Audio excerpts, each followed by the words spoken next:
بسم الله الرحمن الرحيم. الحمد لله رب العالمين والصلاة والسلام على سيد الأنبياء والمرسلين وعلى آله وصحبه أجمعين وبعد.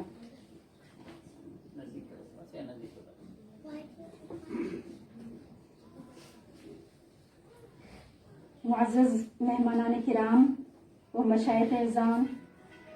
اور محترم شرکاء و سامعین کرام اور عزیز بہنوں، السلام علیکم ورحمۃ اللہ وبرکاتہ۔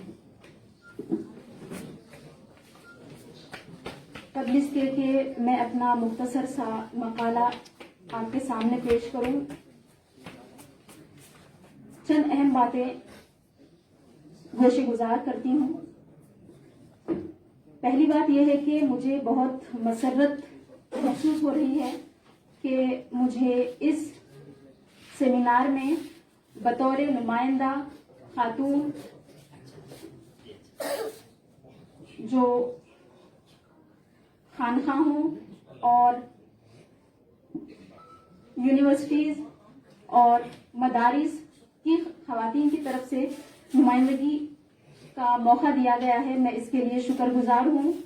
اور میں اس کو ایک انقلابی اقدام سمجھتی ہوں مدرسہ صوفیہ اور الاسماء الحسنہ ٹرسٹ کی جانب سے۔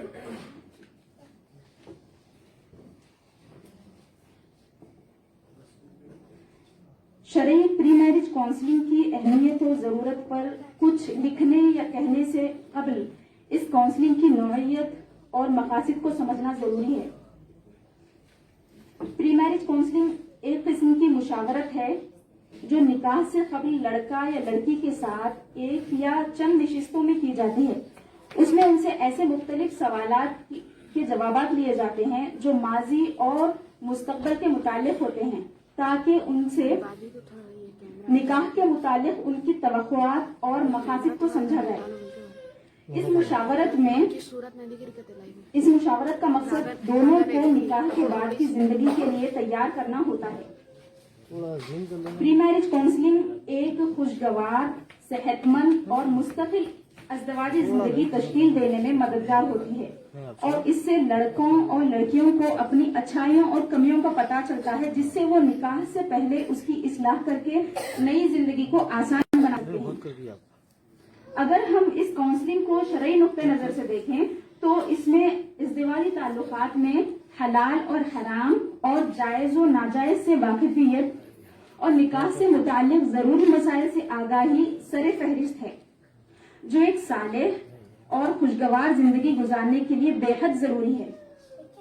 نکاح سے متعلق شرعی مسائل سے ناواقفیت کی وجہ سے بہت سے چھوٹے چھوٹے مسائل کا حل جاننے کے لیے لوگوں کو علماء سے رجوع کرنے کی ضرورت پڑتی ہے۔ حالانکہ اگر شرعی پری میرج کونسلنگ کا اہتمام کیا جائے تو اولاً ایسے مسائل پیش نہیں آئیں گے،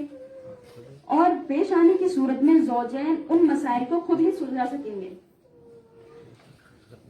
شرعی پری میرج کونسلنگ کی ضرورت و اہمیت پر آتے ہیں۔ اس موضوع کی اہمیت کا اندازہ خواتین پر ظلم و ستم کے بڑھتے واقعات اور ناخوشگوار ازدواجی زندگی اور آپسی بدگمانی نا اتفاقی کے نتیجے میں طلاق یا خلا اور شریک حیات کے ساتھ زد و کوب، یہاں تک کہ قتل یا خودکشی کے واقعات کی کثرت سے ہوتا ہے۔ میں یہاں پر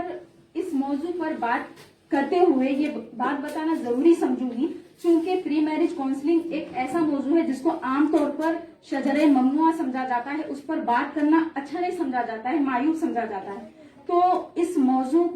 کی نزاکت اور حساسیت کے متعلق مجھے یہ بات ذکر کرنا بہت ضروری سمجھ میں آتا ہے کہ مجھے پری میرج کونسلنگ کی اہمیت کا اندازہ اس وقت ہوا جس وقت میں کلیۃ البنات جامعہ نظامیہ میں تدریسی خدمات انجام دیتی تھی۔ اس کے بعد ابھی تک وقتاً فوقتاً لڑکیاں مجھ سے شادی سے پہلے یا پھر بعد میں رابطہ کرتی ہیں، اور عام طور پر ایسا ہوتا ہے کہ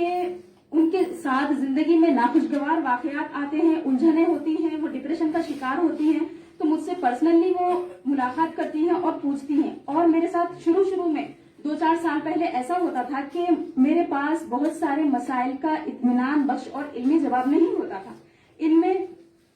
بعض بچیاں پہلے ملاقات کرتی نکاح سے پہلے اور آئلی ذمہ داریوں کے بارے میں دریافت کرتی کہ باجی بتائیں کہ ہمیں کیا کرنا ہوگا, ہماری ذمہ داری کیا ہوگی, اس طرح کی بات ہوتی. اور زیادہ تر بچیاں نکاح کے بعد پریشان کن صورتوں کا سامنا کرنے کے بعد پوچھتی. اس وقت میں نے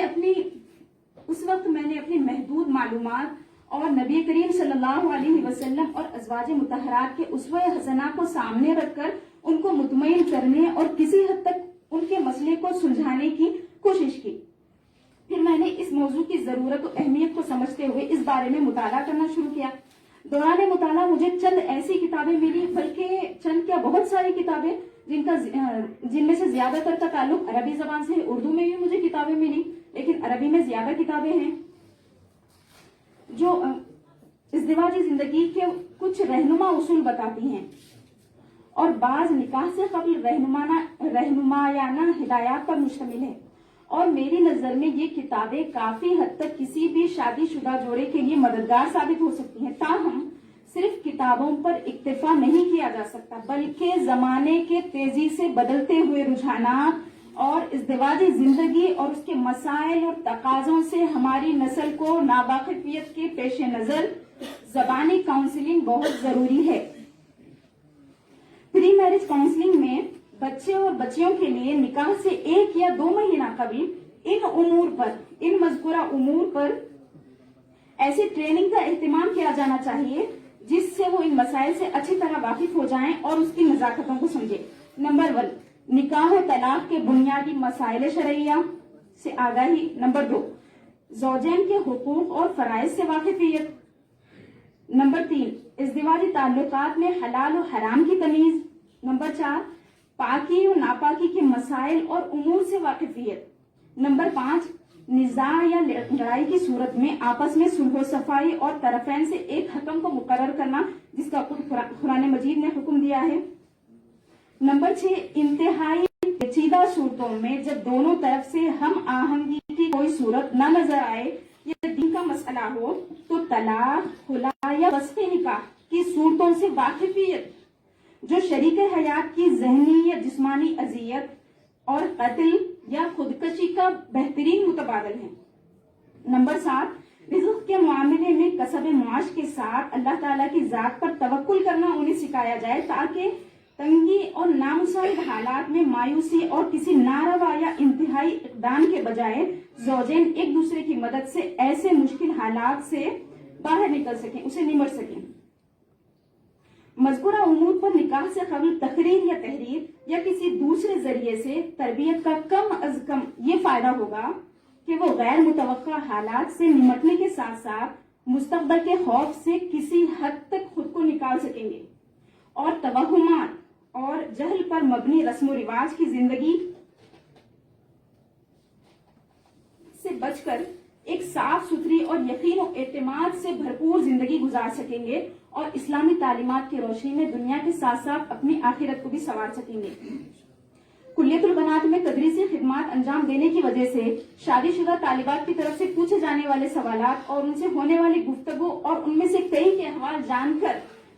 مجھے ایسا محسوس ہوتا ہے کہ پری میرج کاؤنسلنگ میں حالات حاضرہ کے لحاظ سے نکاح سے پہلے ایسی نشستوں کا اہتمام ہونا ضروری ہے جس میں ٹرینر متوقع زوجین سے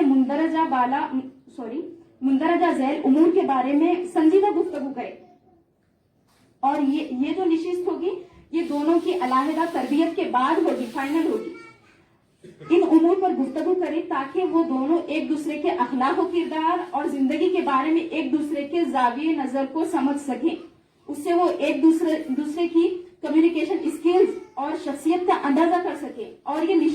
نشست ذہنی ہم آہنگی میں بھی مددگار ثابت ہو سکتی ہے. اب جن امور پر ان سے سوالات کیے جائیں وہ یہ ہیں. نمبر 1,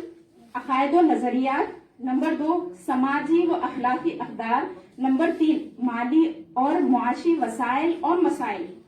نمبر 4, شادی میں رائج رسومات اور طور طریقے. نمبر 5, محبت کا مفہوم اور ازدواجی تعلقات کا مفہوم اور زوجین کے آپسی تعلقات کے ایمانی و روحانی پہلو۔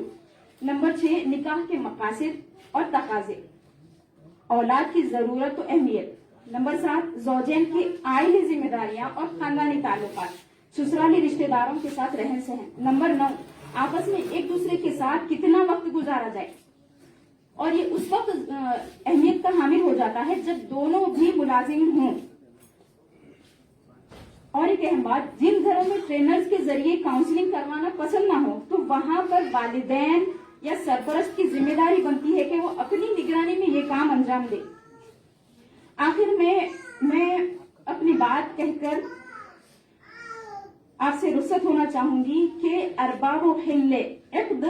اور خاص طور سے اہل طریقت کی ذمہ داری بنتی ہے کہ وہ بطور سماجی اور دینی رہنما آگے آئیں اور اسے ایک دینی و ملی فریضہ سمجھ کر عوام و خواص کو ازدواجی زندگی کے تقاضے اور مقاصد اور اس میں سامنے آنے والے مسائل اور ان کی نزاکتوں سے لوگوں کو آگاہ کریں، اور اپنے اپنے حلقوں اور خانقاہوں میں گاہے بگاہے ایسی تربیتی کیمپوں اور نشستوں کا انعقاد کریں جن میں تعلیم یافتہ اور اس موضوع پر نظر رکھنے والے تجربہ کار ماہرین کے ذریعے شادی کی عمر کے نوجوان بچوں اور بچیوں کو ان کی آنے والی زندگی کے متعلق صحیح دینی رہنمائی کا اہتمام کریں اور ان کی زندگی کو صالح اور خوشگوار بنانے میں ان کی مدد کریں۔ آپ تمام کا شکریہ سننے کے لیے، اور میں امید کرتی ہوں ہمارے مشائخ اعظام جو یہاں پر موجود ہے یا پھر جو یہاں موجود نہیں ہے اور میری ریکارڈنگ ان تک پہنچ رہی ہے کہ میں یہ کام کرنے کے لیے حاضر ہوں۔ الحمدللہ ایک بات میں یہاں پر ذکر کر کے، آخری بات ذکر کر کے میں آپ سے رخصت ہوں گی کہ چونکہ میں کتابیں بہت زیادہ پڑھتی تھی، اس بارے میں مجھے ضرورت پڑتی تھی، اس کی بہت سارے سوالات آتے تھے میرے پاس، چونکہ جو استاذ دوست کی طرح ہوتا ہے، بچے ان سے اپنی دل کی بات بتا لیتے ہیں۔ بعض بچیوں کی تو بات یہ ہوتی تھی کہ باجی ہم یہ بات امی کے سامنے نہیں بول سکتے، بڑی بہن کے سامنے نہیں بول سکتے، ہم آپ کے سامنے یہ بات بول رہے ہیں، تو وہ مسئلے کا حل کرنا ایک ٹیچر کی بھی ذمہ داری ہو جاتی ہے۔ تو میں یہاں پر یہ کہہ رہی ہوں کہ میری بات جن مشائخ اعظام تک یا علماء کرام تک پہنچ رہی ہے، یا پھر جو مشائخ طبقے میں سے نہیں ہے اور علماء بھی نہیں ہے، عوام ہے اور اہل علم ہے، تو میں ان سے یہ کہنا چاہ رہی ہوں کہ جو اس میدان میں کام کرنا چاہتے ہیں وہ آگے آئیں اور الاسماء الحسنی ٹرسٹ، مدرسہ صوفیہ یا پھر ہماری ویب سائٹ www.sufischool.com پر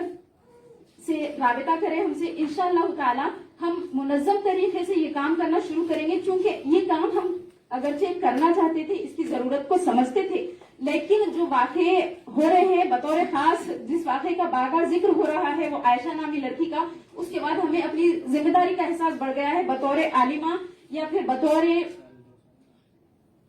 ایک اسکالر، ایک ذمہ دار شہری۔ تو میں آپ تمام سے گزارش کرتی ہوں کہ جو اس کام میں ہمارے ساتھ آگے آنا چاہتے ہیں، وہ لڑکے ہوں یا لڑکیاں ہوں، ان کو انشاءاللہ تعالی منظم طریقے سے ٹریننگ دی جائے گی، پھر اس کے بعد وہ ٹیچر کے طور پر کام کریں گے۔ یہ ہماری